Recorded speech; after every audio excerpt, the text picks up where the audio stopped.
තෙරුවන් සරණයි හැම දිනෙකටම. පින්වත්නි, අද මේ දේශනාව සිද්ධ කරන්නට යෙදෙන්නේ භාවනා කරන යෝගාවචරින් විදියට විශේෂයෙන්ම ශුෂ්ක විපස්සනාව, අට්ටික විපස්සනාව වඩන යෝගාවචරයෙක් නම් ඔබ තමන් දිට්ඨි විසුද්ධිය පියවරේදී තමන් ඇති කරගත්තු ඥාණය අදාළ භාවනාවන් සිදු කරමින් අදාළ කර්මස්ථානයන්ගේ හික්මමින් ඒ වගේ නිසි පියවරන් ඒ ආකාරයන්ට වඩමින් හරියාකාරව තමන්ගේ භාවනාව කරගෙන ආපු යෝගාවචරයෙක්ට තමන්ට ඉපදුණු නාම රූප පරිච්ඡේද ඥානය තව තවත් තියුණු කරගන්නට, තව තවත් පිරිසිදු කරගෙන මේ භාවනා මාර්ගය වඩාගෙන ඉදිරියට යන්න උපකාරී වෙන, උපනිශ්‍රය වෙන කර්මස්ථානයක් ලබා දෙන්න තමයි අද මේ දේශනාව සිද්ධ කරන්න පින්වත්නි. එතකොට නාම රූප පරිච්ඡේද ඥානය උපතවාගත්තු යෝගාවචරයෙක්ට මේ දේශනාව හරියට ශ්‍රවණය කරලා මේ දේශනාවේ දෙන කර්මස්ථානී කියන පියවරයන් නිසියාකාරයට පිළිපදිමින් නිසියාකාරව වර්ධනය කරොත්, මේ භාවනාව නිසියාකාරව වැඩුවොත්, මේ භාවනාව කිරීම අවසානයේ පින්වත්නි ඔබ ශුෂ්ක විපස්සනාව හෝ අට්ටික විපස්සනාව තුලින් දිට්ඨි විසුද්ධිය වඩපු යෝගාවචරයෙක් නම් ඔබට මේ භාවනාව නිසියාකාරව කිරීම තුලින් මේ භාවනාව අවසන් වෙනකොට මගේ පින්වත්නි ඔබට හැකියාවක් ලැබෙනවා තමන්ට ලබාගත්තු, තමන් විසින් අවබෝධ කරගත්තු මේ නාම රූප ධර්මයන්ගේ පැවැත්ම. එහෙමත් නැත්නම් මෙතන හුදෙක් සත්‍ය පුද්ගලයෙක් නෙමෙයි සිටින්නේ. නාම රූප ධර්මයන්ගේ පැවැත්මක් තියෙන්නේ. නාම රූප දෙකක පැවැත්මක්, නාම රූප දෙකක ක්‍රියාකාරීත්වයක් කියලා හඳුනාගත්තු ඒ ඥාණය තව තවත් පිරිසිදු කරගෙන තියුණු ආකාරයක ඥානයක් බවට පත් කරගන්න ඔබට මේ භාවනාව අවසානයේදී හැක් වෙනවා මගේ පින්වත්නි. එතකොට මොකක්ද මේ භාවනාව? මොකක්ද මේ කර්මස්ථානය? මම කලින් කර්මස්ථාන දේශනාවකදී සිද්ධ කරන්නට යෙදුණා. ඒ යෝගාවචරයන්ගේ පහසු පිණිසත් අලුතෙන් භාවනාව වඩාගෙන ආපු යෝගාවචරයෙක් සිටිනවා නම් ඒ අයගේ පහසුව පිණිසත් තව තවත් විස්තරාර්ථ වශයෙන් මේ කර්මස්ථානය ලබා දෙන්නයි මේ දේශනාව සිද්ධ කරන්නේ. පින්වත්නි, අද ඔබට මේ කියලා දෙන්න යන කර්මස්ථානය තමයි හරියට කිව්වොත් විපස්සනා යෝගාවචරයන්ට අමෘතය වගේ වෙච්ච කර්මස්ථානයක් තමයි මේ ඔබට ලබා දෙන්න යන්නේ. මේකේ නම තමයි මගේ පින්වත්නි ඉරියාපත කර්මස්ථානය.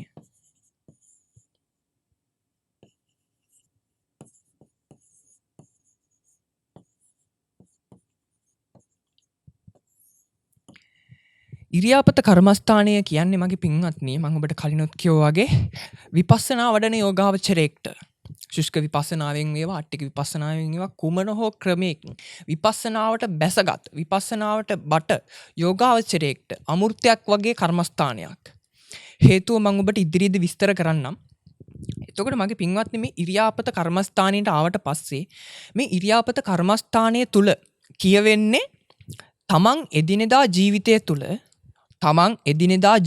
තුල එක එක ක්‍රියාකාරකම් කරනවනේ. දැන් අපි වුණත් ජීවිතයට ගියාට පස්සේ අපි එක වෙලාවක ඇවිදිනවා, එක වෙලාවක ඉඳගෙන ඉන්නවා, තව වෙලාවක නිදා ගන්නවා, සැතපෙනවා, තව වෙලාවක ඇවිදිමින් ඉන්නවා, නිකන් හිටගෙන ඉන්නවා.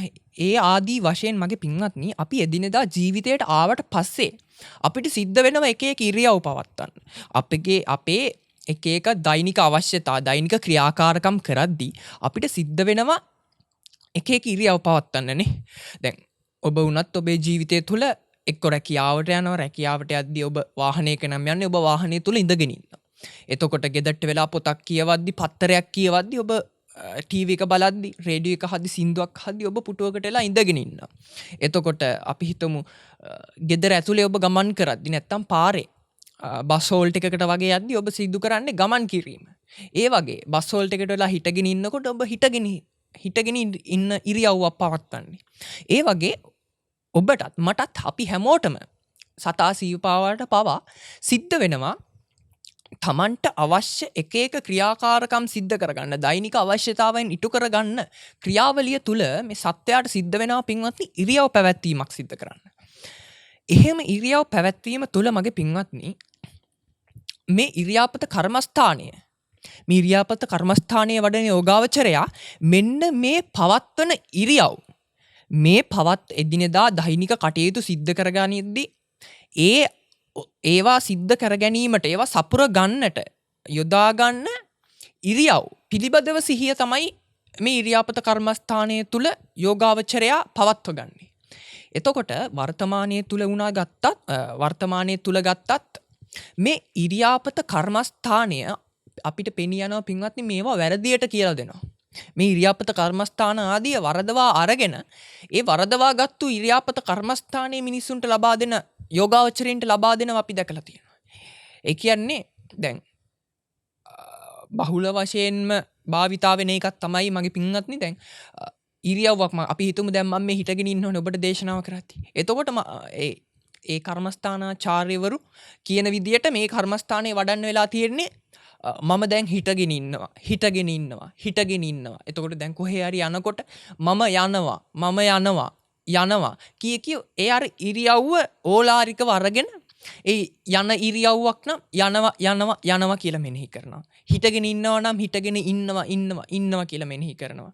එතකොට හාන්සි වෙලා ඉන්නවා නම් හාන්සි වෙලා ඉන්නවා කියලා මෙනෙහි කරනවා. ඔන්න ওই විදිහට තමයි මේ වර්තමානයට ආවට පස්සේ කර්මස්ථානාචාර්යවරු ලබා දෙන්නේ මේ කර්මස්ථානයේ මෙහෙම වඩන්න කියලා. මේ කර්මස්ථානයේ මෙහෙම භාවිතයට ගන්න කියලා.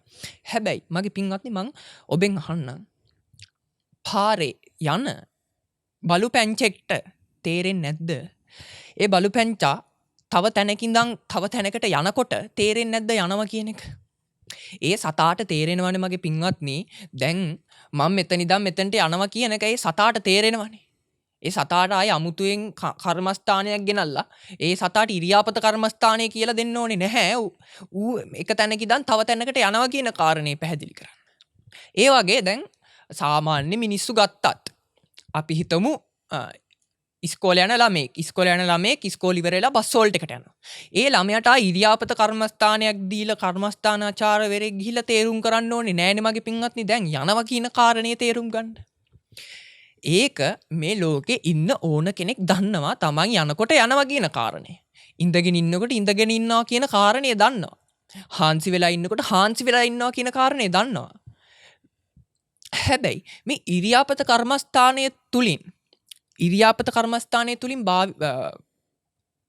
ඉරියාපත කර්මස්ථානය තුලින් බලාපොරොත්තු වෙන්නේ ඒ වගේ සිහියක් නෙමෙයි.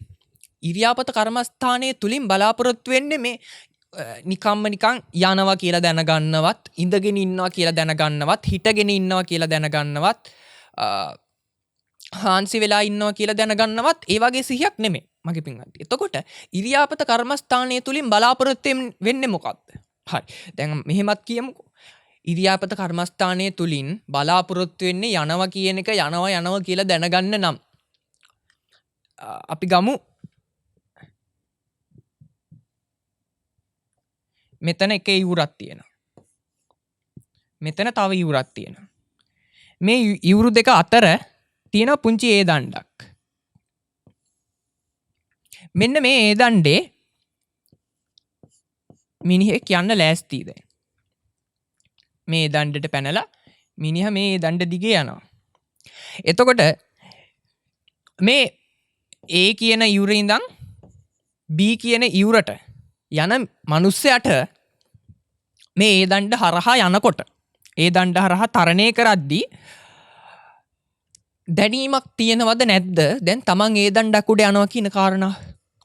අපි සාමාන්‍ය ජීවිතය තුළ ගත කරන සිහියටත් වැඩිය ඒ මිනිස්සයා මේ ඒ දණ්ඩ හරහා ඉවුරු දෙක තරණය කරද්දී ඒ ඉවුරේ ඉඳන් B ඉවුරට යද්දී ඒ මිනිස්සයා සිහිය පවත්වා ගන්නවා මෙන්න මේ ඒ දණ්ඩ උඩ යද්දී. මොකද ඒ මිනිස්සයා දන්නවා මේ ඒ දණ්ඩෙන් වැටුනොත් විශාල සැඩපහරකට තමයි අහුවෙන්නේ කියන එක. එතකොට තමන්ගේ පරිස්සම තමන් සලස ගන්න. ඒ මිනිස්සයා තමන්ගේ යෑම පිළිබඳව මනා සිහියකින් යන්නේ. ඒ දණ්ඩ උඩ තියෙන අඩියක් පාසා ඒ තමන්ගේ අඩිය ඊළඟ පියවර තියන්නේ මනා සිහියකින්. එහෙම තිබ්බේ නැත්තම් තමන්ගේ බැලන්ස් එක නැති වෙලා තමන් ඒ දණ්ඩෙන් සැඩපහරට වැටෙන්න පුළුවන්. එහෙම වැටීමක් සිද්ධ වෙන්න පුළුවන්. එතකොට දකුණු පැත්තට බර වැඩි වෙනවා වගේ දැනෙනවා නම් ඒ මිනිස්සයා පොඩ්ඩක් වම් පැත්තට බර වෙනවා. වම් පැත්තට බර වැඩි වෙනවා වගේ දැනෙනවා නම් දකුණු පැත්තට පොඩ්ඩක් බර වෙනවා. අන්න ඒ වගේ හොඳට තමන්ගේ කය කොහෙටද යන්නේ, කොහොමද තමන්ගේ බැලන්ස් එක කියන කාරණා සියල්ලම පිළිබඳව මනා සිහියක් තියාගෙන තමයි මෙන්න මේ මිනිස්සයා ඒ කියන යුරින් ඉඳන් B කියන යුරට මේ ඒ දණ්ඩ පාවිච්චි කරමින් යන්නේ. ඒ මිනිස්සයා ඔබට හිතලා බලන්නකෝ. එතකොට මේ මිනිස්සයා වඩන්නේ ඉරියාපත කර්මස්ථානයේද? දැන් අර කියන විදියට යනවා කියලා දැනගන්න එක නම් ඉරියාපත කර්මස්ථානය. මෙන්න මේ මිනිස්සයාත් ඉරියාපත කර්මස්ථානයේනේ මගේ පින්වත්නි වඩන්නේ. ඒ දණ්ඩක් උඩ යද්දි ඉරියාපත කර්මස්ථානයේ. අපි ඒ දණ්ඩු කීයක් උඩින් ගිහිල්ලාද? අපි ඒ දණ්ඩු කීයක් මතින් ජීවිතය තුල ගිහිල්ලාද? එහෙම ගියපු යෑමට ඉරියාපත කර්මස්ථාන නම් වැඩුණේ මගේ පින්වත්නි. එහෙනම් අද අපි නිවන් මාර්ගය තුල බොහොම දුරක් ගිහිල්ලා. හැබැයි එහෙම යන එක පිළිබඳව දැනගත්ත කියලා තමන්ගේ තෘෂ්ණා, උපාදාන, දිට්ඨි ආදිය නැති වෙන්නේ නැහැ. ඒකට අවශ්‍යයි මේ ලෝකයේ පිළිබඳ දැනීමක්. ලෝකයේ පිළිබඳව යථා අවබෝධයක් ලබා ගත්තොත් තමයි තමන්ගේ තෘෂ්ණාව, උපාදානය, දිට්ඨි ආදිය නැති වෙලා යන්නේ. මේ යනවා කියන එක පිළිබඳව යනවා කියලා දැනගත්තා කියලා මේ ලෝකෙ පිළිබඳව තියෙන උපාදානය නැති කරගන්න ඒක හේතුවක් වෙන්නේ නැහැ. මේ ලෝකෙ පිළිබඳව තියෙන ඇලීම කඩලා දාන්න ඒක හේතුවක් වෙන්නේ නැහැ. අපි යම් වෙලාවක භාවනා කර්මස්ථානයක් තුලින් මේ ලෝකයේ පිළිබඳව යථා තත්ත්වය, මේ ලෝකයේ පැවැත්ම පිළිබඳව යථා දර්ශනයක්, යථා භූත ඥාන දර්ශනයක් ලබා ගන්නව නම් යම් කර්මස්ථානයක් තුලින්, අන්න ඒකයි මගේ පින්වත්නි නිර්වාණය අරමුණු කරගත්තු කර්මස්ථානය. අර වගේ කර්මස්ථාන වැඩුවා කියලා නිර්වාණය පිළිබඳව නිර්වාණයට යෑමක්, නිර්වාණය අරමුණු කිරීමක් සිද්ධ වෙන්නේ නැහැ. එතකොට විපස්සනා වඩන යෝගාවචරයින් විදියට අද මේ දේශනාව සිද්ධ කරන්නේ හරියට ඉරියාපත කර්මස්ථානයේ නිවැරදි ආකාරයට කොහොමද තමන්ගේ භාවනාවට උපයෝගී කරගෙන, තමන්ගේ දෛනික එදිනෙදා ජීවිතයට උපයෝගී කරගෙන ඒ තුලින් නිර්වාණ ගාමී ගමනක නිරත වෙන ආකාරය පිළිබඳව කියලා දෙන්නයි පින්වතුන්ට මේ අද දේශනාව සිද්ධ කරන්නේ. එහෙනම් අපි කර්මස්ථානයේ දිහාට යමු. පින්වත්නි, දැන් මම ඔබට කලිනුත් කිව්වා අපි දෛනික එදිනෙදා ජීවිතය ගත කරද්දී ප්‍රධාන වශයෙන් ඉරියව් 4ක් භාවිතා කරනවා. පළවෙනි ඉරියව්ව තමයි එහෙම පිළිවෙලක් නැහැ, මං ලියන්න ඕන නිසා ලියන්න. පළවෙනි ඉරියව්ව ගමන් කිරීම, ඇවිදීම. දෙවනි ඉරියව්ව හිටි ඉරියව්ව, ඒ කියන්නේ හිටගෙන ඉන්න ඉරියව්ව. 3 හිඳින ඉරියව්ව, ඉඳගෙන ඉන්න ඉරියව්ව. 4 ඒකට කියන හොවින ඉරියව්ව නැත්තම් හාන්සි වෙලා ඉන්න ඉරියව්ව.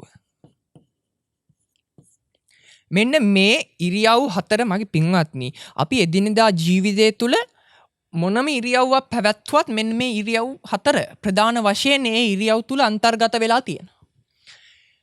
එතකොට මේ ඉරියාපත කර්මස්ථානයටත් අපි මේ ඉරියව් 4 ප්‍රධාන වශයෙන් භාවිතා කරනවා. ගමන් කරන, එහෙමත් නැත්නම් ඇවිදින ඉරියව්ව, හිටි ඉරියව්ව, ඒ කියන්නේ හිටගෙන ඉන්න ඉරියව්ව,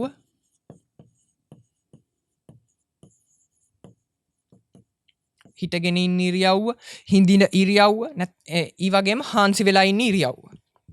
මෙන්න මේ ඉරියව් 4 පිළිබඳව මනා සිහියක් නොකඩවා පවත්වා ගන්න තමයි අපි මේ ඉරියාපත භාවනාව සිද්ධ කරන්නේ. එතකොට මම කිව්වනේ දැන් අර හිටගෙන හිටගෙන ඉන්නවා කියන එක නෙමෙයි අපි මෙනෙහි කරන්න යන්නේ. ගමන් කරද්දි යනවා කියන එක නෙමෙයි මෙනෙහි කරන්නේ. එහෙනම් කොහොමද මේ ඉරියාපත කර්මස්ථානය වඩන්නේ? මොනවද මේ ඉරියාපත කර්මස්ථානය තුල යෝගාවචරයා සිහියට කැඳවන්නේ? මොනවද මානසිකාරය කරන්නේ? පින්වත්නි, ඔබ දැන් මේ වෙනකොට ditthi visuddhiය වඩලා තියෙනවා නම්, මේ වෙනකොට ශුෂ්ක විපස්සනාවෙන් හරි අට්ටික විපස්සනාවෙන් හරි මොන ක්‍රමයකින් හරි බැහැලා ඔබ දිට්ඨි විසුද්ධිය කියන පියවර නියමාකාරව වඩලා තියෙනවා නම් ඔබට මේ වෙනකොට දැනීමක් තියෙනවා මේ ලෝකයේ තුල තියෙන්නේ සත්පුද්ගල භාවයක් නොව නාම රූප ධර්මයන්ගේ පැවැත්මක් කියලා. කොහේ ගියත් මේ අම්මා තාත්තා කිව්වත් මම කියලා ගත්තත් අයියා අක්කා සහෝදරයා සහෝදරී යහළුවා යෙහෙලිය කියලා අපි මේ ව්‍යවහාර මාත්‍රයකින් අරගෙන ජීවිතය තුල ගෙනියන්නේ මෙන්න මේ නාම රූප ධර්මයන්ගේ පැවැත්මක් කියන එක ඔබට මේ වෙනකොට තේරෙන්න ඕනේ හොඳින්. ඔබට මේ වෙනකොට වැටහිලා තියෙන්න ඕනේ. එතකොට ඒ ආපු අවබෝධය අපි මෙන්න මේ ඉරියව් හතරට යොදා ගන්නවා. මේ නාම රූප ධර්මයන් පිළිබඳ ඔබට දැන් තියෙන අවබෝධය මගේ පින්වත්නි මෙන්න මේ එදිනෙදා ජීවිතය ගත කරනකොට දෛනික කටයුතු සපුරගන්න ඒවා නිසියාකාරව කරගන්න අපි මේ භාවිතා කරන ඉරියව් වලට මෙන්න මේ නාම රූප ධර්මයන් පිළිබඳව ආපු ඥාණය ගෙනල්ලා ඇප්ලයි කරගන්නවා මෙන්න මේ ඉරියව් හතරට. එහෙනම් ඒක කරන හැටි බලමු. මේ භාවනාව ගැන කතා කරද්දී මේ ඉරියාපත භාවනාව ගැන මගේ පින්වත්නි තියෙනවා සතිපට්ඨාන සූත්‍රයේ ඉරියාපත පබ්බය කියලා ඉරියාපත භාවනාව හඳුන්වලා දීලා තියෙනවා. එතකොට ඒ අටුවාවේ මගේ පින්වත්නි මේ භාවනාව කරනකොට මේ භාවනාව තුලදී මේ භාවනාව කිරීම තුලින් යෝගාවචරයේ ප්‍රශ්න 3කට උත්තර සොයා ගන්න ඕනේ. ප්‍රශ්න 3ක් සපයලා තියෙන මේ ප්‍රශ්න 3ට උත්තර සපයා ගන්න ඕනේ.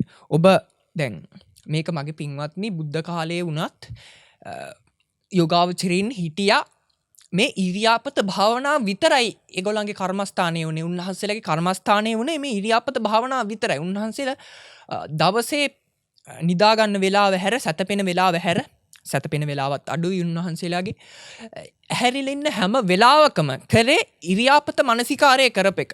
තමන්ගේ ඉරියාව පිළිබඳව නාම රූප ධර්මයන් දාලා ඒ ධර්මයන්ගේ පැවැත්ම පිළිබඳව තමන්ට තියෙන ඥාණය දාලා බල ඉරියව් පිළිබඳව මනස 100කින් තමයි උන්වහන්සේලා වාසය කරේ. හැබැයි දැන් ඔය පින්වතුන් ශුෂ්ක විපස්සනාව වඩනවා, අට්ටික විපස්සනාව වඩනවා. ඒ අතරතුරනේ දැන් මේ ඉරියාපත භාවනාව ඔබට කියලා දෙන්නේ අර නාම රූප පරිච්ඡේද ඥාන ආදිය තව තවත් ස්ථාවර කරගන්න. එතකොට ඔබට මේ වෙනකොට ඕල්රෙඩි ලැබිලා තියෙනවා නාම රූප ධර්මයන් පිළිබඳව ඥානයක්.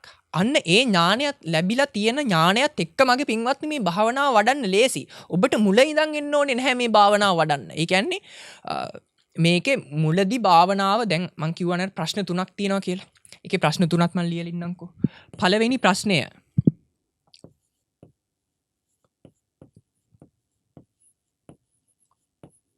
කෝ ගච්ඡති. දෙවෙනි ප්‍රශ්නය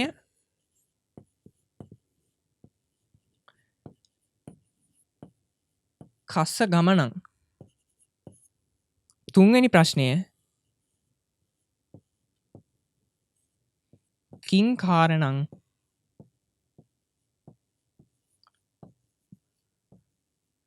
ගච්ඡති.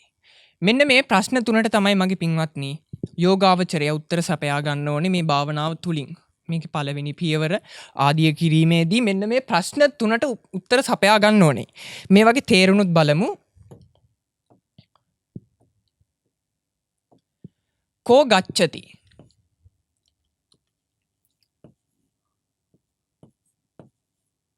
කවුද යන්නේ? කස්ස ගමනං. ගමන කාගේද? කිං කාරණං ගච්ඡති.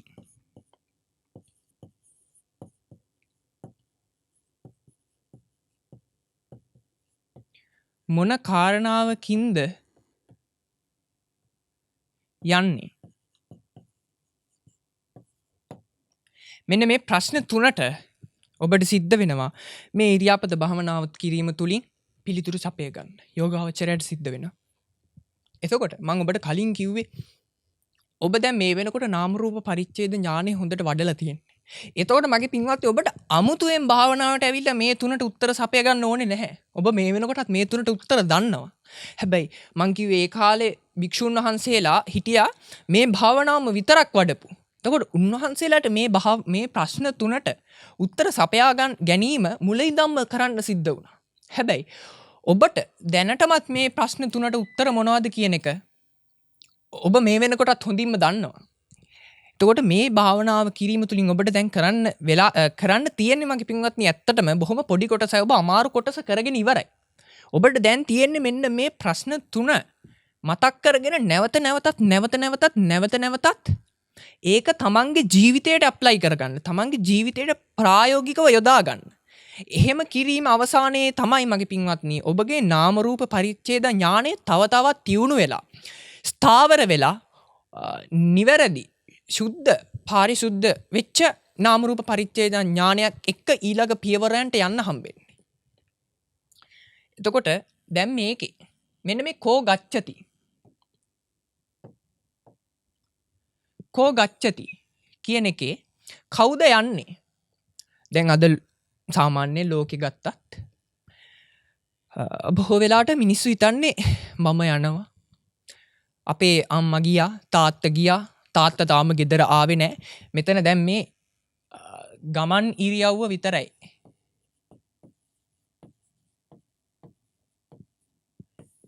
අර ගමන් කරන ඉරියව්ව විතරයි මෙතන මේ ප්‍රශ්න 3 කතා කරලා තියෙන. ඉතිරි ඉරියව් තුනත් ඔබ මේකට ඇප්ලයි කරගන්න. මම මේ ඉරියව්වෙන් ඔබට කියලා දෙන්නම් මේක කොහොමද කරන්න කියන එක. ඔබ ඊළඟ ඉරියව් තුනටත් මේක ඇප්ලයි කරගන්න. එතකොට දැන් තාත්තා තාම ගෙදර ආවේ නැහැ. අම්මා ගියා. අම්මා ගෙදර නැහැ. අම්මා ගියා. අයියා ගියා. මම යනවා කියන සංකල්පය තුල තමයි මගේ පින්වත්නි ලෝකයා වැඩ කරන්නේ, සත්වයා. එතකොට මෙන්න මේකෙදි මේ කවුද යන්නේ කියන එක තුල ඇත්තටම කවුද යන්නේ කියන එක තුල යෝගාවචරයා දැනගැනීමක් කරනවා. දැන් සාමාන්‍ය මිනිහෙක් ගත්තම කවුද යන්නේ කියන එක ඇහුවොත් සාමාන්‍ය මිනිස්සෙක් උත්තර දෙනවා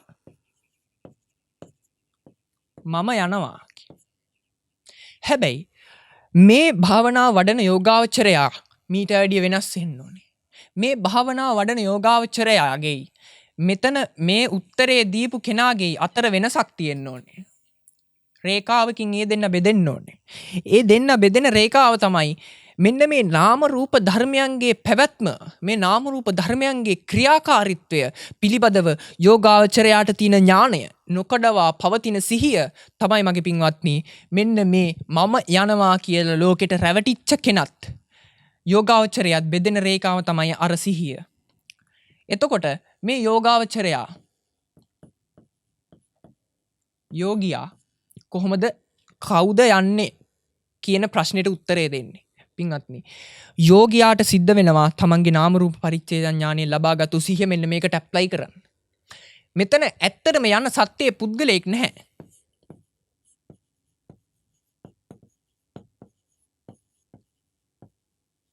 සත්‍යයක් නැහැ. යන කෙනෙක් නැහැ.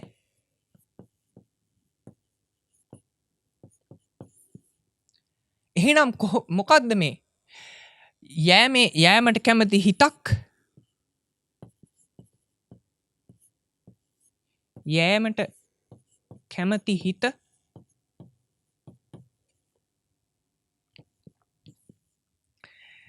ඊට පස්සේ යෑමට කැමති හිතත් යෑම සිදු කරමින් උපදින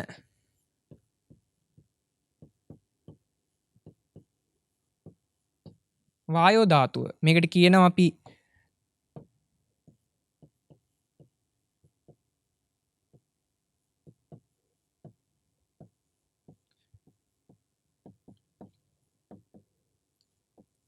චිත්තගිරිය වායෝ ධාතුව කියලා. එතකොට මේ යෑමට කැමති හිතත් ඒ යෑමට කැමති හිත නිසා හටගත්තු වායෝ ධාතුවත් එහෙමත් නැත්නම් චිත්තගිරිය වායෝ ධාතුවත් නිසා මෙන්න මේ ශරීරය ඉදිරියට ගමන් කරනවා කියන උත්තරේ තමයි මේ භාවනාව වඩන යෝගාවචරයාගේ පිළිතුර වෙන්නේ. බලන්න මේ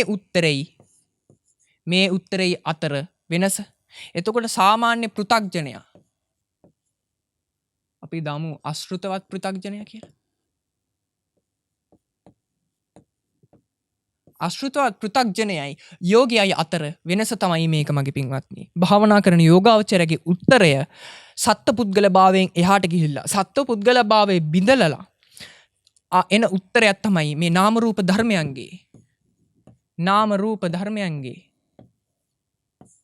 පැවැත්මක් පිළිබඳව නාම රූප ධර්මයන්ගේ ක්‍රියාකාරීත්වයක් පිළිබඳව සිහියක් තමයි මේ යෝගාවචරයා තුලින් අර කවුද යන්නේ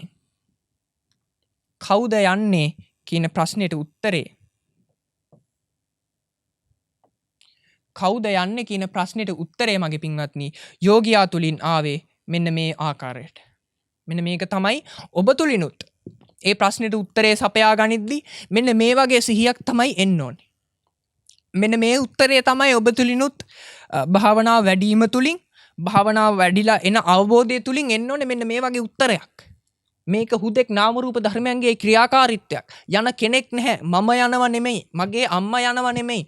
තාත්තා කියලා කෙනෙක් යනව නෙමෙයි. මේ හුදෙක් නාම රූප ධර්මයන්ගේ ක්‍රියාකාරීත්වයක්. නාම රූප දෙකක් යනු කැමති හිතකුත් ඒ හිත නිසා හටගත්තු චිත්ත කිරිය වායෝ ධාතුවත් විසින් මෙහෙයවගෙන තමයි මේ ශරීරය ශුෂ්ක විපස්සනා වඩන යෝගාවචරයෙක් නම් මේ ධාතුන්ගෙන් නිර්මිත වෙච්ච ශරීරය.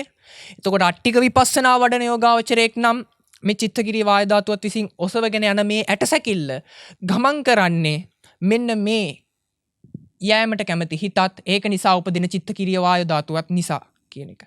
එතකොට මගේ පින්වත්නි මේ අභිධර්ම එහෙම වැඩි හදාරපු නැති කෙනෙක්ට ප්‍රශ්නයක් එනවා ඇති. මොකද්ද මේ චිත්තකිරිය වායු ධාතුව කියන්නේ කියලා.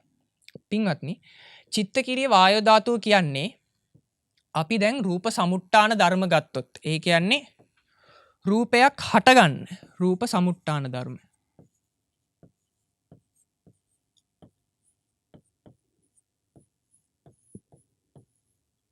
රූප සමුට්ටාන ධර්ම. ඒ කියන්නේ රූපයක් හටගන්න හේතු ඕනේ. මේ ලෝකයේ තුල හේතුඵල ධමයක්නේ පවතින. හේතුවක් සකස් වෙච්ච තැන ඒකට අදාළ ඵලය කොහොමත් හට ගන්නවා. එතකොට රූප හටගන්නත් හේතුන් අවශ්‍යයි. රූප කියන්නේ සංකත ධර්මයන්. එතකොට ඒ සංකත ධර්මයේ වෙච්ච රූපයන් හටගන්නත් හේතු ඕනේ. අන්න ඒ හේතුන් වලට කියනවා රූප සමුට්ටාන ධර්ම කියලා. මොනවද මේ රූප සමුට්ටාන ධර්ම? 1 කම්ම, 2 චිත්ත, 3 ඍතු, ආහාර. කර්මයෙන් හටගන්න රූප තියෙනවා, සිත නිසා හටගන්න රූප තියෙනවා, ඍතුව නිසා හටගන්න රූප තියෙනවා, කබලින්කාර ආහාරය කියන්නේ අපි එදිනෙදා කෑමට ගන්න දේවල් නිසා හටගන්න රූප තියෙනවා.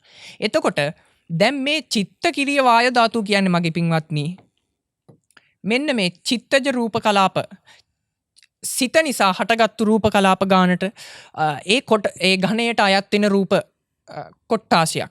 එතකොට දැන් මම කිව්වනේ යෑමට කැමති හිතත් ඒ හිත නිසා උපදින චිත්තකිරිය වායු ධාතුවත් විසින් තමයි මෙන්න මේ ඇටසැකිල්ල එහෙමත් නැත්නම් ධාතුන්ගේ නිර්මිත වෙච්ච රූපය ඔසවගෙන යන්නේ කියන එක. එතකොට මගේ පින්වත්නි දැන් යෑමට කැමති හිත උපදිනවනේ. මෙන්න මේ යෑමට කැමති හිතට හැකියාවක් නැහැ තනියම මෙන්න මේ රූපය ඔසවන්න. මොකද හිත කියන්නේ අරූපී ධර්මයක්නේ. අරූපී ධර්මයකට බෑ තව දෙයක් ගිහිල්ලා අල්ලන්න. අරූපී ධර්මයකට හැකියාවක් නැහැ තව දෙයක් ගිහිල්ලා වෙනස් කරන්න. හැබැයි අරූපී ධර්මයට හැකියාවක් තියෙනවා. ඒ අරූපී ධර්මය එහෙමත් නැත්නම් මේ හිතට හැකියාවක් තියෙනවා. මේ හිතට අනුරූපී වෙච්ච හිතට විසින් මෙහෙයවපු රූප උපද්දවන්න හැකියාවක් තියෙනවා මෙන්න මේ හිතට. ඒව තමයි චිත්තජ රූප කියන්නේ. එතකොට මේ හිත විසින් යෑමේ හිතක් ආවට පස්සේ ඒ හිත විසින් උපදවනවා මෙන්න මේ චිත්ත කිරිය වායෝ ධාතුව. මෙන්න මේ චිත්ත කිරිය වායෝ ධාතුව උපදවනවා මෙන්න මේ යෑමට කැමති හිතෙන්. එතකොට ඒ උපදින චිත්ත කිරිය වායෝ ධාතුව උපදින්නේ මගේ පින්වත්නි ඒ හිතට අනුව මේ රූපය දරාගෙන ඉන්න. ඒ ඉපදුන හිත් පරම්පරාවට අනුව මේ රූපය දැන් මේ රූපය ඇත්තටම සත්‍ය පුද්ගලෙක් නැහැනේ. මේ රූපයට ඇත්තටම ප්‍රාණයක් නැහැනේ.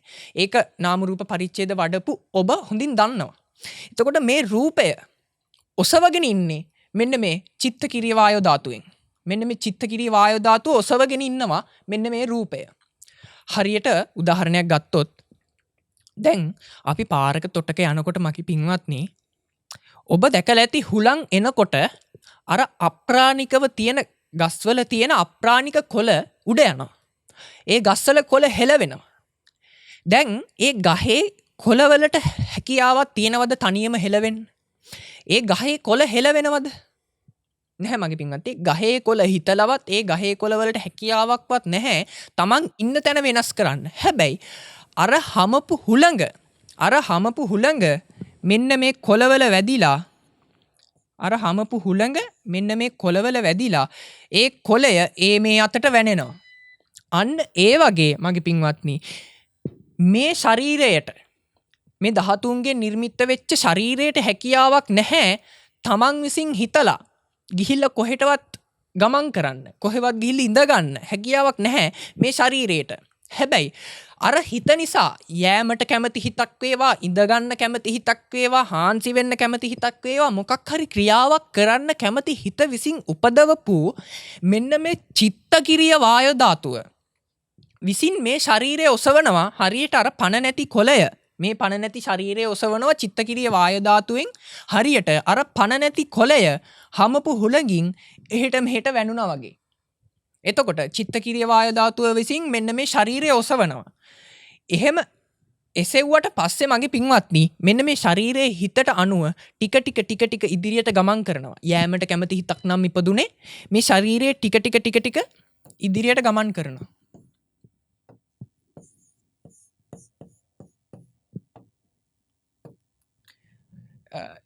ටික ඉදිරියට ගමන් කරනවා. තමන් යා යුතු තැනට එනකම්. එතකොට මේ චිත්තකිරිය වායු ධාතුව දැන් රූප කලාප ඉපිද නිරුද්ධ වීමක් සිද්ධ වෙන්නේ. මෙන්න මේ චිත්තකිරිය වායු ධාතුව අපි හිතමු මුලින් A කියන තැන හටගෙන නිරුද්ධ වුණා. දැන් B කියන තැන හටගෙන නිරුද්ධ වෙනවා. C කියන තැන හටගෙන නිරුද්ධ වෙනවා. එහෙම මේ චිත්තකිරිය වායු ධාතුව මෙතන හටගෙන නිරුද්ධ වෙලා මෙන්න මේ B කියන තැන හටගෙන නිරුද්ධ වෙන අතර ඒ ස්ථාන දෙක අතර මෙන්න මේ චිත්තකිරිය වායු ධාතු ඉදිරියට තල්ලු වීමක් තියෙනවනේ. මෙතන ඉඳලා මෙතනට ඉදිරියට තල්ලු වීමක් තියෙනවනේ. අන්න ඒ ශක්තියට කියනවා මගේ පින්වත්නි නමක්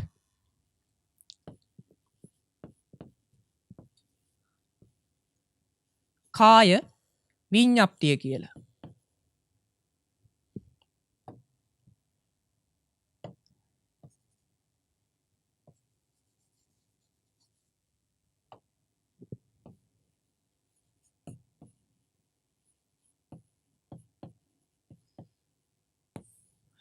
ඒ ශක්තියට මේ චිත්තකිරිය වායු ධාතුවමයි ඒ චිත්තකිරිය වායු ධාතුව එක් විදියකට තිබිලා තව තැනකට වෙනස් වීම චිත්තකිරිය වායු ධාතුවේ විකාරයට පැමිණීමට කියනවා කාය විඤ්ඤාප්තිය කියලා නමක්. විඤ්ඤාප්ති රූප දෙකක් තියෙනවනේ කාය විඤ්ඤාප්තිය වචී විඤ්ඤාප්තිය. එතකොට මෙතන කාය විඤ්ඤාප්තිය කියන ශක්තියෙන් තමයි මේ හටගත්තු මේ රූපය දරාගෙන ඉන්න චිත්තකිරිය වායු ධාතුව එක් තැනකින් තව තැනකට තල්ලු කරවන්නේ.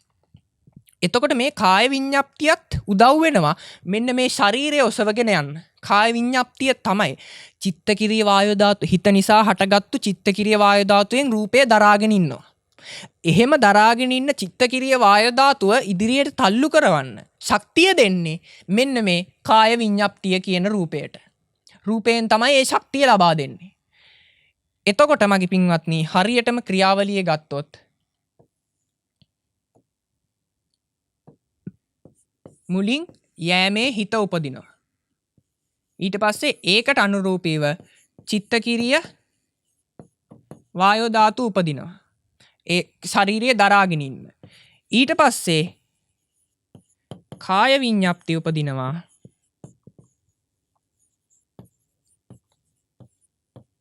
මේ ශරීරය මේ අතට යවන්න යන දිශාවට යවන්න වංගුවලදී හැරෙන්න මේ ඒක කරන්න බෑ මේ චිත්තකිරිය වායු ධාතුවට. චිත්තකිරිය වායු ධාතුව ශරීරය දරාගෙන ඉන්නවා. එහෙම දරාගෙන ඉඳලා කාය විඤ්ඤාප්තියෙන් මේ ශරීරය ඉදිරියට යවනවා නම් ඉදිරියට යවනවා, පිටිපස්සට යවනවා නම් පිටිපස්සට යවනවා, වංගුවකින් වමට හැරෙනවා නම් වමට හරවනවා, දකුණට හැරෙනවා නම් දකුණට හරවනවා. ඒක කරන්නේ මේ කාය විඤ්ඤාප්තියෙන්. හැබැයි මේ දෙකම මෙහෙය වෙන්නේ මෙන්න මේ හිත මුල් කරගෙන. මේ හිත තමයි ප්‍රධාන. ඒ හිතට අනුව තමයි චිත්තකිරිය වායු ධාතුවත් කාය විඤ්ඤාප්තියත් ක්‍රියා කරන්නේ. එතකොට දැන් අපි යමු ආයෙත් මේ ප්‍රශ්නයට.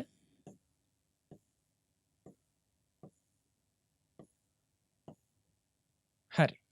දැන් කවුද යන්නේ කියන ප්‍රශ්නයට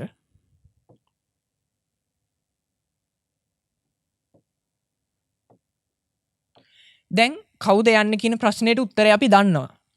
යෑමට කැමති හිතක් ඉපදිලා ඒ හිතට ඒ යෑමට කැමති හිතත් ඒ හිත නිසා ඉපදුන වායෝ ධාතුවත් වායෝ ධාතුවත් තමයි මෙතන යන්නේ. එහෙම නැතුව සත්‍යයේ පුද්ගලයෙක් යනව නෙමෙයි. එතකොට කස්ස ගමන කාගේද? මේ ගමනට අධිපති වෙච්ච සත්වයෙක් හෝ පුද්ගලයෙක් නැහැ. මේ ගමන සිදු කරන සත්වයෙක් හෝ පුද්ගලයෙක් නැහැ. මේ ගමන සිදු කරන මම කියලා කෙනෙක් මෙතන නැහැ. ඇත්ත වශයෙන්ම තියෙන්නේ එතනත් උත්තරේ මගේ පින්වත්නි ගමන සිදු කරන සිතකුත් යනු කැමති සිතකුත් ඒ සිත නිසා උපදින චිත්තකිරිය වායෝ ධාතු. එහෙම නැත්නම් සිත නිසා උපදින වායෝ ධාතු සමූහයක් තමයි තියෙන්නේ කියන එක තමයි මෙතන ගමන කාගේද කියන එකටත් උත්තරය. එතකොට යනු කැමති හිතත් ඒ හිත නිසා උපදින වායෝ ධාතුවෙත් විසින් ඒ වායෝ ධාතුවෙත් ගමනක් මිසක් මෙතන සත්‍යයකගේ පුද්ගලයෙකුගේ ගමනක් නෙමෙයි කියන එක තමයි මෙන්න මේ ප්‍රශ්නෙට උත්තරය. ඊළඟ ප්‍රශ්නේ මගේ පින්වත්නි මොන කාරණාවකින්ද යන්නේ? මොන කාරණාවකින්ද යන්නේ කියන ප්‍රශ්නය. අන්න ඒකට උත්තරය තමයි මගේ පින්වත්නි මෙතන ලබා දුන්නේ. මෙතන මං ඔබට කිව්වේ ඒ ප්‍රශ්නෙට උත්තරේ. කොහොමද යන්නේ? යනු කැමති හිත උපදිනවා. ඒ හිතට අනුව චිත්තකිරිය වායෝ ධාතු උපදිනවා. ඒ චිත්තකිරිය වායෝ ධාතුවෙන් ඒ චිත්තකිරිය වායෝ ධාතුව හොලවන ශක්තිය වෙච්ච කාය විඤ්ඤාප්තිය විසින් මේ ශරීරය ඔසවගෙන ඉදිරියට අරන් යනවා. එහෙම තමයි මේ භාවනාවේ මේ ප්‍රශ්න තුනට උත්තර සැපෙන්නේ. මේ ප්‍රශ්න තුනේ උත්තර. දැන් බලන්න මගේ පින්වත්නි ඔබ කොච්චර දේවල් මේ වෙනකොට ඉගෙනගෙනද කියලා.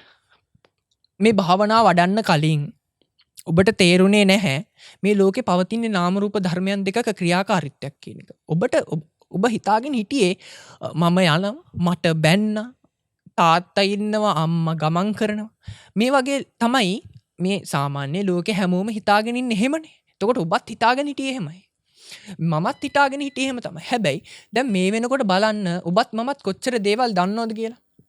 දැන් සුස්ක විපස්සනා වඩන යෝගාවචරින් දන්නවා රූපය නිස්සත්තයි නිජ්ජීවයි ශූන්‍යයි කියලා. එතකොට නාම ධර්මයන්ගේ නිස්සත්ත්‍ය නිජ්ජීව ශූන්‍යභාවය දන්නවා. එතකොට නාම රූප ධර්මයන්ගේ ක්‍රියාකාරීත්වයක් විතරයි මේකේ තියෙන්නේ කියන එක දන්නවා. මේ ලෝකේ නිස්සාරයි කියන්න ඔබ දන්නවා. ඒ වගේම තමයි දැන් මේ භාවනාව මේ තමන්ගේ ජීවිතයට ප්‍රායෝගිකව ඇප්ලයි කරගත්තට පස්සේ මගේ පින්වත්නි ඔබට තවත් සිහියක් එනවා. මේ පවතින හැම ඉරියව්වක්ම නාම රූප ධර්මයන්ගේ ක්‍රියාකාරීත්වයක් විතරයි නේද? නිස්සත්තයි නිජ්ජීවයි ශුන්‍යයි කියන එක. මෙතන සත්‍යයේ පුද්ගලෙක් නැහැ. මම කියලා කෙනෙක් නැහැ කියන එක ඔබට තේරෙන්න පටන් ගන්නවා මගේ පින්වත්නි. බලන්න මේ ධර්මයේ තියෙන සුන්දරත්වය පින්වත්නි මේ ධර්මයේ තියෙන ප්‍රබලත්වය වෙන කොහෙන්ද මගේ පින්වත්නි මෙන්න මේ දේවල් උගන්වන්නේ? මේ දේවල් වෙන මොන ධර්මයකින්ද වෙන මොන විශේෂකින්ද අපිට දැනගන්න ලැබෙන්නේ? එහෙම ලැබෙන්නේ නැහැ මගේ පින්වත්නි. මේ දේවල් බුදුරජාණන් වහන්සේ නමක් ලෝකෙට කියලා නොදෙන්නට කොහොම අපි දැනගන්නද? එතකොට දැන් මේ ප්‍රශ්න ටිකටත් අපි උත්තර හොයාගත්තා. ගමන යන්නේ කවුද? කවුරුත් යන්නේ නැහැ. සත්‍යයේ පුද්ගලයෙක් යනව නෙමෙයි. යනු කැමති හිතකුත් ඊට අනුරූපී උපදින වායෝ ධාතු සමූහයකත් ගමනක් තමයි තියෙන්නේ. එතකොට තමයි ගමන් කරන්නේ. එතකොට ගමන කාගේද? කාගේවත් නෙමෙයි. අධිපති වෙච්ච සත්වයක් නෑ ගමනට. මම යනව නෙමෙයි. මේ ගමන මගේ නෙමෙයි. යනු කැමති හිතත් ඊට අනුරූපී උපදින වායෝ ධාතු සමූහයකත් තමයි මේ ගමන. එතකොට කුමන කාරණාවකින්ද යන්නේ? මට ඕන නිසා යනව නෙමෙයි. සත්‍යයට ඕන නිසා යනව නෙමෙයි. ඇත්තටම ගමන් කරන්නේ යනු කැමති හිතක් ඉපදිලා ඒ හිතට අනුරූපීව චිත්තකිරිය වායෝ ධාතුවත් ඉපදිලා මේ රූපේ දරාගෙන ඉන්න චිත්තකිරිය වායෝ ධාතුව ඉපදිලා ඒ චිත්තකිරිය වායෝ ධාතුවේ තල්ලු කරන කාය විඤ්ඤාප්තිය කියන ශක්තියෙන් මේ රූපය ඉදිරියට තල්ලු කරගෙන යනවා. ඔන්න ඕකට ව්‍යවහාර මාත්‍රයක් පමුණුවනවා මම යනවා ඔහු යනවා ඇය යනවා කියලා. එතකොට මගේ පින්වත්නි යෝගාවචරයා තමන්ගේ මේ ඉරියව්වලට තමන් එදිනෙදා පවත්වන සියලුම ඉරියව්වලට හැකි ප්‍රමාණයට දාගන්නවා මෙන්න මේ කියන තියරි එක. මේ තියරි එක දාගෙන තමන්ගේ එදිනෙදා ජීවිතේ පවත්වන දෛනික ඉරියව් හොඳින් පවත්වන්නට යෙදෙනවා. එහෙනම් දැන් උදාහරණයක් විදිහට අපි බලමු. මට දැන් යන්න හිතෙනවා. මට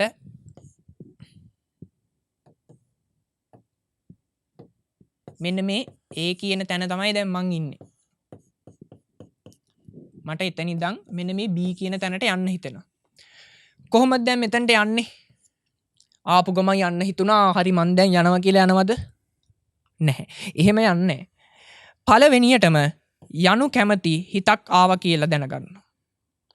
යන්න මට යෑමේ හිතක් හරි දැන් මම මෙතන ඉඳන් මෙතනට යන්නේ. කොහොමද යන්නේ? හරි. මට යෑමේ හිතක් ආව කියලා මේක මේ නැවතිලා ගොඩක් වෙලා හිතනව නෙමෙයි හරිද පින්වත්නි. මේක මේ නැවතිලා හරි යන්නු කැමති හිතක් ආවා එහෙම දැනගන්න. එහෙම කරොත් පින්වත්නි ජීවත් වෙන්න බෑනේ. අර සෙන මාත්‍රයකින් දැනීමක් සිද්ධ කරගන්නවා. හරි යන්නු කැමති හිතක් ආවා. දැන් ඒක දැනගෙන මම මේක තව ටිකක් දුරින් අඳින්නම්කෝ. ඇත්තටම යන්න පුළුවන් නේ. මේ හරියට අඳින්න. මට යනු කැමති හිතක් ආවා. ඒ හිත විසින් මෙහෙවන ලදුව චිත්තකිරිය වායෝ ධාතුව ඉපදිලා චිත්තකිරිය වායෝ ධාතුව විසින් චිත්තකිරිය වායෝ ධාතුව ඉදිරියට පමුණුවන කාය විඤ්ඤාප්තිය විසින් මේ ශරීරය ඔසවගෙන යනවා. දැන් උන් හැරෙන්න හිතුරම හැරෙනු කැමති හිතක් ඇවිල්ලා ඒ චිත්තකිරිය වායෝ ධාතුවත් කාය විඤ්ඤාප්තියත් විසින් මේ රූපය හරවනවා. ඊට පස්සේ ගියොත් යනු කැමති හිතක් ඉපදිලා මේ චිත්තකිරිය වායෝ ධාතුවත් කාය විඤ්ඤාප්තියත් විසින් මේ රූපය දරාගෙන ඉදිරියට තල්ලු කරගෙන යනවා. ඔන්න ඔය විදියට මේ රූපය ඔසවගෙන යනවා කියන කාරණාව හොඳට මෙනෙහි කිරීම තමයි මගේ පින්වත්නි ඒ විදියට කරන්නේ. දැන් අපි හිතමු ඉඳගන්න හිතුණා කියලා. ඉඳගන්න හිතුණාට පස්සේ ඉඳගන්නු කැමති හිතක් ඇවිල්ලා මෙන්න මේ ශරීරය ඒ තැන් වලින් වක් වෙන හැටි බලලා ඒ තැන් වලින් වක් වෙන හැටි බලලා දැන් හිටගෙන ඉන්න එකේ ඉඳන් ඉඳගෙන ඉන්න ඉරියව්වට වෙනස් වෙන ආකාරයත් අර චිත්තකිරිය වායෝ ධාතුවත් කාය විඤ්ඤාප්තියත් කොහොමද කරන්නේ හිත ඇති වෙන විදියත් බලලා ඊට පස්සේ ඉඳගෙන ඉන්න ඉරියව්වත් මෙනෙහි කරන්න ඕනේ. මෙහෙම ඉඳගෙන ඉන්නේ සත්‍ය පුද්ගලයෙක් නෙමෙයි. මේ සිත් පරම්පරාවක් ඇති වෙලා ඊට අනුරූපීව චිත්තකිරිය වායෝ ධාතුවත් කාය විඤ්ඤාප්තියත් ඉපදිලා මේ ඉඳගෙන ඉන්න එක සිද්ධ වෙනවා. නැතුව මේ මම කරනව නෙමෙයි. මේ සත්‍ය පුද්ගලයෙක් කරනව නෙමෙයි. මේ හුදෙක් නාම රූප ධර්මයන්ගේ ක්‍රියාකාරීත්වයක් කියන තැනට තමයි මේක ආයෙත් ඇවිල්ලා ෆික්ස් වෙන්නේ. ආයෙත් ඇවිල්ලා සෙට් වෙන්නේ. අර නාම රූප ධර්මයන්ගේ පැවැත්මක් කියන කාරණාවටමයි මගේ පින්වත්නි. එතකොට මේකත් මෙනෙහි කර යෝගාවචරය තමන්ගේ සියලුම ඉරියව් මේ විදියට මෙනෙහි කරද්දී යෝගාවචරය අර සත්ත්ව පුද්ගල සංඥාවට යන්න තියෙන ඉඩකඩ සංසාරික වශයෙන් ඒක පුරුදු වෙලා තියෙන නිසා එන්න තියෙන ඉඩකඩ වැඩි. හැබැයි ඒකත් කොහොම හරි යටපත් කරමින් මේ සත්ත්ව පුද්ගල ශූන්‍ය භාවයම මෙනෙහි කරමින් නාම රූප ධර්මයන්ගේ ක්‍රියාකාරීත්වයම මෙනෙහි කරමින් මේ භාවනාව කරන යෝගාවචරයට මගේ පින්වත්නි අර නාම රූප පරිච්ඡේද ඥානය කියන එක ආයේ භාවනාවට ගිහිල්ලා අමුතුවෙන් මෙනෙහි කරන්න ඕනේ නැහැ. භාවනාවට ගිහිල්ලා ඉඳගත්තු ගමන් මේ වගේ තියෙන අනාත්මතාවය මේ වගේ තියෙන නාම රූප ධර්මයන්ගේ ක්‍රියාකාරීත්වය පිළිබඳව හොඳ දැනීමක් මේ භාවනාව වඩන යෝගාවචරයට එනවා. ඒකයි අපි ඔබට මේක දෙන්නේ. ඔබගේ කාර්ය බහුල ජීවිතයට මේවා යොදා ගන්න. එතකොට ඔබට ආයේ භාවනාවට ගිහිල්ලා අමුතුවෙන් මේ සත්පුද්ගල සංඥා කඩ ඉන්න ඕනේ නැහැ. ඔබ ඉඳගන්නෙම ඉඳගන්නෙත් මගේ පින්වත්නි ඉඳගනු කැමති හිතක් ඉපදිලා මේ ශරීරයේ කාය විඤ්ඤාප්තියත් චිත්තකිරිය වායු ධාතුවත් විසින් ඔසවගෙන මේ ශරීරයේ මේ තැන් වලින් නමාගෙන ඉඳවනවා. මෙතන ඉඳගත්තු කෙනෙක්වත් මම ඉඳගත්තවත් කියන්න බෑ. හුදෙක් නාම රූප ධර්මයන්ගේ ක්‍රියාකාරීත්වයක් කියලාමයි ඔබ ඉඳගන්නේ. ඉතින් ආයේ භාවනාවට ඉඳගන්නෙත් එහෙමනම් මගේ පින්වත්නි භාවනාවදී ආයි මොකටද සත්පුද්ගල ශූන්‍යතාවයන් බලබලින්නේ. එතනින් එහාට ඉදිරි ටික ඔබ පිළිවෙලට වඩාගෙන යන්න. කාංකා විතරන විසුද්ධිය, ඒ වගේ පටිච්චසමුප්පාද අංගයන් පිළිවෙලට වඩාගෙන යන්න. ආයි ගිහිල්ලා සත්පුද්ගල ශූන්‍යතාවයේ සත්පුද්ගල සංඥා දුරු කර කර ඉන්න ඕනේ නැහැ. සත්පුද්ගල ශූන්‍යතාවයේ වඩින්න ඕනේ නැහැ. ඔබ භාවනාවට ඉඳගන්නේ සත්පුද්ගල ශූන්‍යභාවයෙන්. ඒකයි මේ භාවනාවේ ඔබට තියෙන ප්‍රායෝගිකතාවය, ඔබට තියෙන වටිනාකම. මේ භාවනාවන් තුලින් මේවා ඉගෙන ගැනීම තුලින් ඔබගේ නාම රූප පරිච්ඡේද ඥානය තව තවත් පියෝ වෙනවා, තව තවත් පාරිශුද්ධ වෙනවා. එතකොට මම හිතනවා මේ කර්මස්ථානයේ තුල මේවා වඩන හැටි දැන් පින්වතුන්ට පැහැදිලි ඇති කියලා. නිදා ගන්න ගියත් නිින්ද යනකම් මේවා මතක් මෙනෙහි කර කර ඉන්න. නිින්ද යනකම් මේ ඉරියව්ව තියෙන්නේ කොහොමද? ඒක සත්වයෙකුගේ පුද්ගලයෙකුගේ අධිපති භවෙන් කරන දෙයක් නෙමෙයි. සත්වයෙකුගේ පුද්ගලයෙකුගේ මගේ කියලා කෙනෙක්ගේ කැමැත්තෙන් සිද්ධ වෙන දෙයක් නෙමෙයි. මේවා හුදෙක් හිත හටගෙන ඒ හිතවලට අනුව චිත්තකිරිය වායු ධාතුන් කාය විඤ්ඤාප්තින් නිපදිලා ඒවට අනුව තමයි මේ ඉරියව් මෙහෙම හැසිරෙන්නේ. මේ ඉරියව් වෙනස් වෙන්නේ. මේ ඉරියව් එක් ඉරියව්වකින් තව ඉරියව්වකට යන්නේ කියන ඒවා මගේ පින්වත්නි. මෙන්න මේ භාවනා මනසිකාරයේ දිගින් දිගටම Tamanට පුළුවන් උපරිම වේලාවක් මේක අල්ලගෙන ඉන්න. මේක අල්ලගෙන වර්ධනය කරගන්න. එහෙම වඩද්දී ඔබට මේ ලෝකයේ පිළිබඳව දැනීමක්, මේ ලෝකයේ පිළිබඳව නිවැරදි දැක්මක්, හොඳ ගැඹුරු වුණ ඥානයක් ලැබෙනවා මගේ පින්වත්නි. මේවා ප්‍රායෝගිකව වඩලා ඔබට කියන්නේ මගේ පින්වත්නි. ඒකින්ද බය අතරමං කරන්න කියන්නේ නැහැ. මේ භාවනා ප්‍රායෝගික වඩලයි ඔබට කියන්නේ. අපි පින්වත් ලොකු සාමින් වහන්සේ වුණත් ඔබට කර්මස්ථානයක් ලබා දෙද්දි මගේ පින්වත්නි, උන්වහන්සේ මේ භාවනාව කෙලවරටම වඩලයි ඔබට ලබා දෙන්නේ. ඒ ගැන සැක තියාගන්න එපා. උන්වහන්සේ කවදාවත් ඔය පින්වතුන්ව අසරණ කරන්නේ නැහැ. ඔය පින්වතුන්ව මුලා කරන්නේ නැහැ උන්වහන්සේ කවදාවත් ඔය පින්වතුන්ව භාවනාවක් දීලා අතරමං කරන්නේ. ඒ ගැන 100% විශ්වාසය තියාගන්න. තමන්ගේ කර්මස්ථානචාර්යවරයා පිළිබඳව විශ්වාසයක් තියාගන්න. එහෙම තියාගෙන ඔබත් ඒ විශ්වාසයත් හිතේ තියාගෙන උන්වහන්සේ කෙරෙහි පැහැදීමෙන්, බුදුරජාණන් වහන්සේ කෙරෙහි පැහැදීමෙන්, ධර්මය සංඝයා වහන්සේලා පිළිබඳව පැහැදීමෙන් මේ භාවනා හරියට කියන ස්ටෙප් ටික හරියට ඒ විදියට වැඩුවොත් මගේ පින්වත්නි, ඔබටත් නිවන කියන එක ඈතක නෙමෙයි. මේ භාවනා වඩන්න මගේ පින්වත්නි, මේ ඉරියාපත ආදී භාවනා, මේ ඉරියාපත ආදී භාවනා හොඳින් වඩන්න මගේ පින්වත්නි, ඔබ ලං වෙන්නේ කොහෙටද? ඔබ ටික ටික යන්නේ කොහෙටද? ඔබ යන්නේ මගේ පින්වත්නි නිවනට. මීට වැඩිය ලස්සන ඉලක්කයක් තියනවද ලෝකේ? මීට වැඩිය ලස්සන නවාතැන් පොලක් තියනවද? නවාතැන් පොලක් කියන්නේ ව්‍යවහාරයකට කිව්වට මෙතන ඇත්තටම නවාතැන් පොලක්වත් භූමියක්වත් නැහැ. සත්‍යයේ පැවැත්ම නැති තැනමයි නිවන කියන්නේ. හැබැයි දැන් එතකොට මීට වැඩිය ලස්සන බලාපොරොත්තුවක්, මීට වැඩිය ලස්සන රිසල්ට් එකක් මේ ලෝකේ තියනවද? නැහැ. මේ භාවනා වඩන්න මගේ පින්වත්නි, ඔබ ලං වෙන්නේ මේ නිවන කියන අමෘත පද බුදුරජාණන් වහන්සේලා විසින් අවබෝධ කරගත්තු ඒ අති සුන්දර වුණ, ගම්බීර වුණ ධර්මයට ඔබ ලං වෙන්නේ. එතකොට මේ භාවනා මගහැරෙන්න ඔබට පරක්කු වෙන්නෙත් මෙන්න මේ නිවන කියන කාරණාවට යන්න. එහෙනම් අප්‍රමාදීව මේ දේවල් සම්පාදනය කරගන්න කටයුතු කරන්න ඕනේ. මේ ඉරියාපත භාවනාව ඔබට සමහරක් වෙලාවට මේ කර්මස්ථානයේ අතහැරෙන්න පුළුවන්. ඒක තමයි ස්වභාවය. සාමාන්‍යයෙන් අපිට වුණත් තාම මේ භාවනා ඉරියාපත, විශේෂයෙන් ඉරියාපත ආදී අමාරු භාවනාවල්, මේක අමාරු වෙන මගේ පින්වත්නි. තමන්ගේ පවත්වන හැම ඉරියව්වකම මේ සිහිය තියාගෙන ඉන්නවා කියන කාරණය සමහරට ප්‍රායෝගික නැති වෙන්නත් පුළුවන්. සමහරට ගොඩක් අමාරුයි. ඒක ඇත්තටම අමාරු කාරණාවක්. හැබැයි අමාරුයි කියලා අපි මේක අතහරින්නද? අමාරුයි කියලා අපි මේක පස්සට දාන්නද? එතකොට පස්සට දාන්න තවත් පස්සට යන්නේ මේ අපිට ඕන රිසල්ට් එකනේ. අපිට ඕන ප්‍රතිඵලයනේ පින්වත්නි ඈතට යන්නේ. ඒක නිසා කොච්චර අමාරු වුණත් අපිට සිද්ධ වෙනවා කොහොම හරි ඒ වෙනුවෙන් ඒ කැපකිරීම කරන්න. යමක් ලබා ගන්න නම් ඒ වෙනුවෙන් ඒ කැපකිරීම කරන්න එපා. ඒ කැපකිරීම කරන්න කැමති නැත්තම් අපිට ලබා ගන්න ඕන දේ ලබා ගන්න වෙන්නේ නැහැ.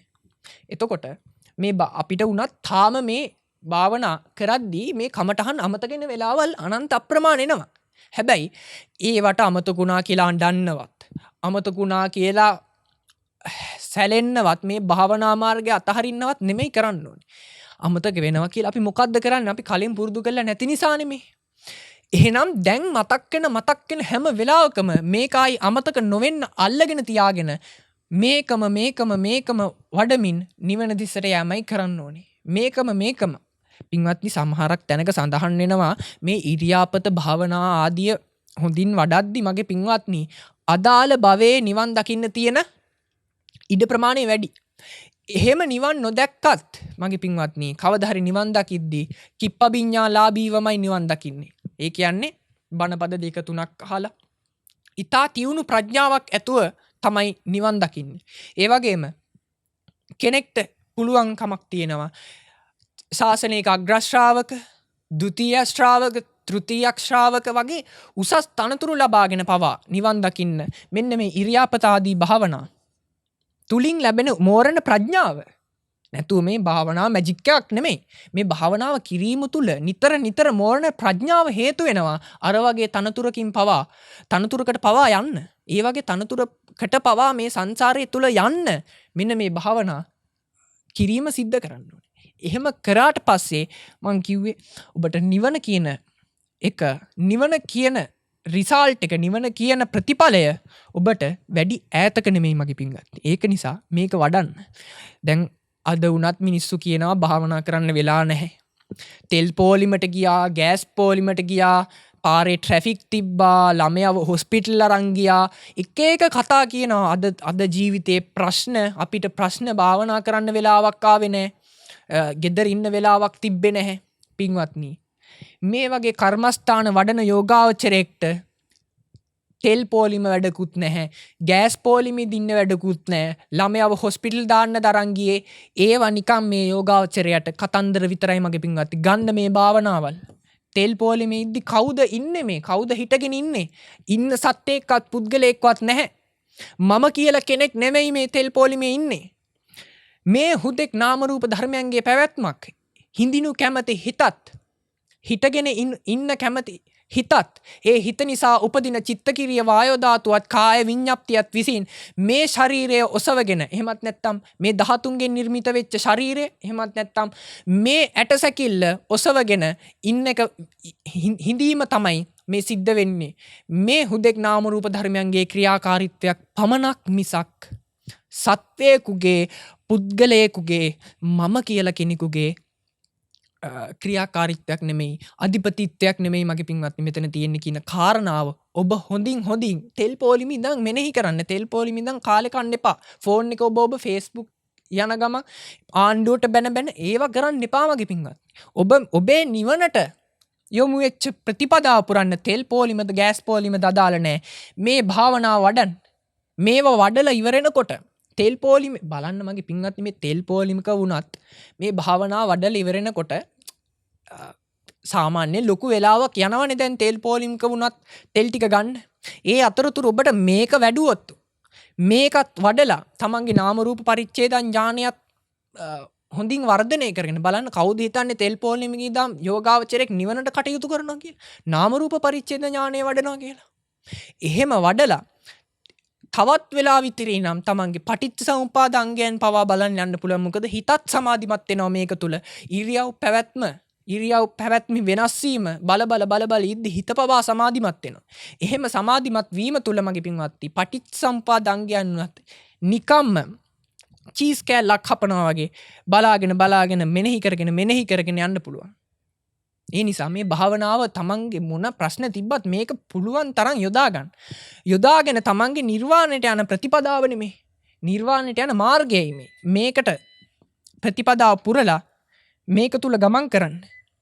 එහෙම කරොත් මගේ පින්වත්නි, ওই පින්වතුන්ට කවදා හරි මේ ශාසනයේ හරි තව ශාසනයක හරි හොඳින් ගිහින් මේ ප්‍රතිපදාව හොඳින් පුරලා නිර්වාණය කියන බුදු පසේ බුදු මහරහතන් වහන්සේලා නිවී වදාළ ඒ අමා මහා නිවනින් නිවී සැනසෙන්නට හැකියාවක් ලැබේ මගේ පින්වත්නි.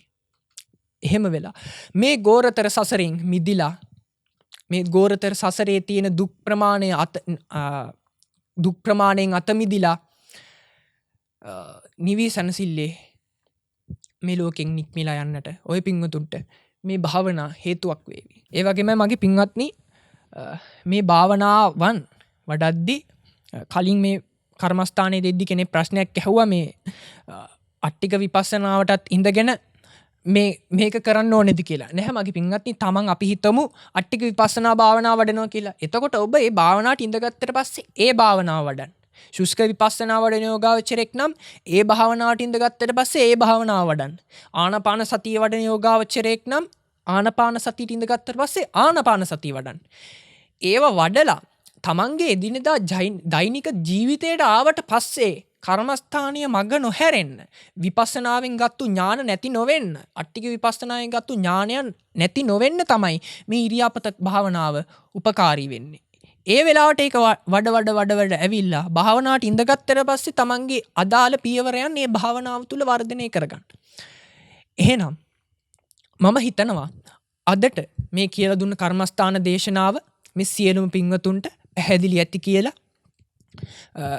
එහෙනම් මේ කියලා දුන්න පියවරයන් ඒ විදියට නිවැරදිව නියමාකාරයෙන් උත්සාහයෙන් වීර්යෙන් අප්‍රමාදීව වඩාගෙන මේ භාවනාවේ අවසානයේ තුල මම ප්‍රාර්ථනා කරනවා මේ කර්මස්ථානයේ නරඹපු ඔබ සියලු දෙනාටම තමන්ගේ නාම රූප පරිච්ඡේද ඥානය තව තවත් තියුණු කරගන්න, පාරිශුද්ධ කරගන්න හැකි වේවා කියලා. ඒ වගේම මේ දේශනාවෙන් එක්රැස් වුණු කුසලය